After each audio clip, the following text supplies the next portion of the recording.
G'day mate and welcome to Industries of Titan with me, Jitty. Today we're going to be covering my top 15 things I really wish I knew before playing Industries of Titan. Now, before we get into the list, I do have 3 things I need to get off my chest very quickly.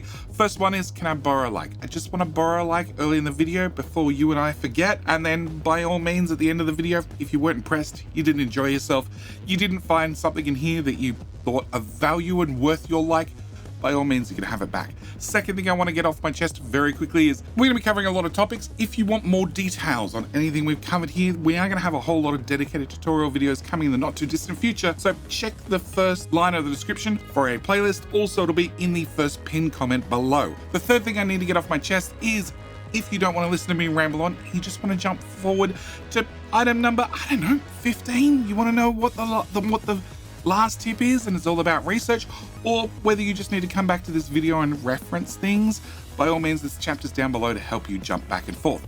Anyway, with that out of the way, let's get into the list. So, first thing, the most important thing on the list is survey everything. Surveying only takes a couple of seconds, it's free, and you really need to know what's in the different tiles that you're going to be unlocking with your influence, which brings us on to our second item. Influence is key. You can earn influence a number of different ways. It's going to passively regenerate over time. You can also speed that up with obelisks and also monuments, but they're a little bit more difficult to get. Also, there's a certain game loop where you can use artifacts to buy influence that then you can use to unlock tiles, where you can get artifacts, where we can use that to unlock influence, and the cycle does continue, which brings us on to the third tip. Artifacts. We need those for a couple of things. One of them is to unlock more influence and quickly. The other thing we're going to need them for is employees, as well as research, and also activating inert ruins. Inert ruins is our fourth tip. They're quite powerful. There's something new in the game, at least new to me, and they have a couple of different options. They can give you, well, more radar range. They also can do pylons. They can also set up as pollution filters or batteries, and can have more than one property. So look at them very carefully before you decide what you want to do with that tile. Next thing is, number 5 is building inside a factory is often cheaper than building a dedicated building. What do I mean? Well, I mean, if I fill a factory full of nothing but power generators, I actually generate more power, and it's cheaper than building a dedicated building outside. Also, it doesn't need any employees to run it, so something to keep in mind. On the list of making everything cheaper, we're going to go into resource processing. Resource processing is super important. Every single time you take a tier 1 resource and you turn it into a tier 2 resource, it's worth 5 times as much. If you take a tier 2 resource and turn it into a tier 3, it's then worth 25 times as much as it was as a tier 1 resource. That's going to save you a fortune in the long run. I do need to add very quickly that is going to create a whole lot of waste, which you need to deal with, which is going to bring us on to number 7, efficient transport routes. You're going to need to have some very efficient transport routes in the game because you're probably going to be creating a lot of waste and a lot of other things that need to be moved around. So trucks are key, lots and lots of trucks.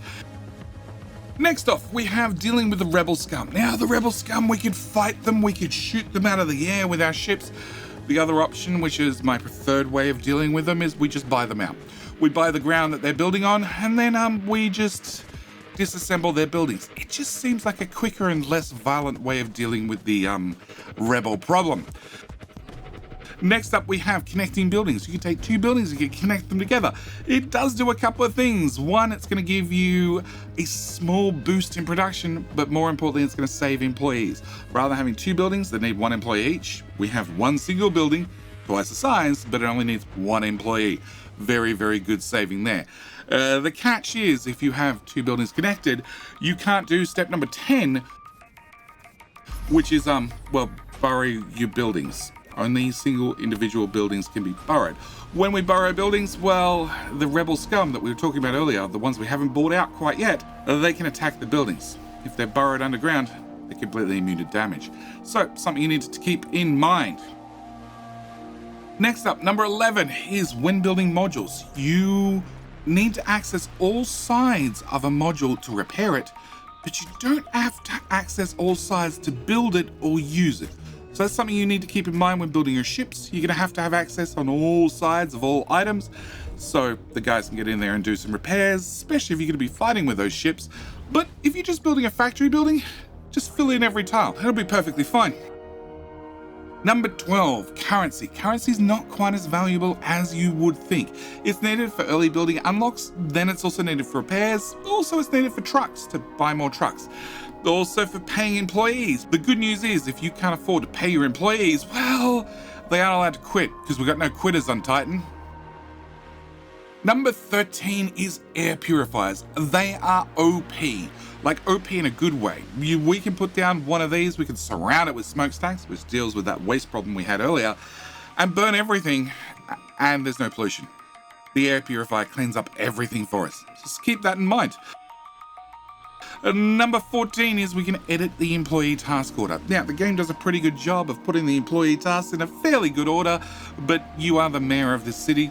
It is your sole responsibility to keep things running smooth, so keep that in mind and maybe look at how we need to modify the employee task order.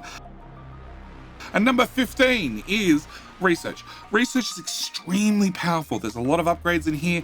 Everything from lots of buildings only requiring one employee rather than 1, 2, or 3, depending on how upgraded they are. Also, a couple of other bonuses like, getting more income from office workers, as well as many building and ship unlocks. But that ends my top 15 ships. But I do have one bonus tip for you. One bonus tip if you've hung around all the way to the end, and I get to keep the like. It is a negotiation here. I'd like to keep the like. Also, don't forget, if you want to see more tutorial tips like this, consider hitting the subscribe button, because we're going to be doing a whole lot of Industries of Titan in the not too distant future. The bonus tip is, don't be afraid of deconstructing things. We get a 100% refund rate, so by all means, build things, make mistakes, decommission them all, and then rebuild them again. But with all that said, this is going to end this quick little video.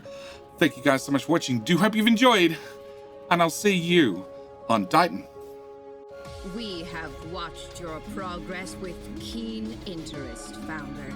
Against all odds, you have proven yourself. Your place isn't down there with the commoners vying for power. No, your place is right here in Titan's beating heart. Welcome to the Council, Founder. Or should I say, Counselor.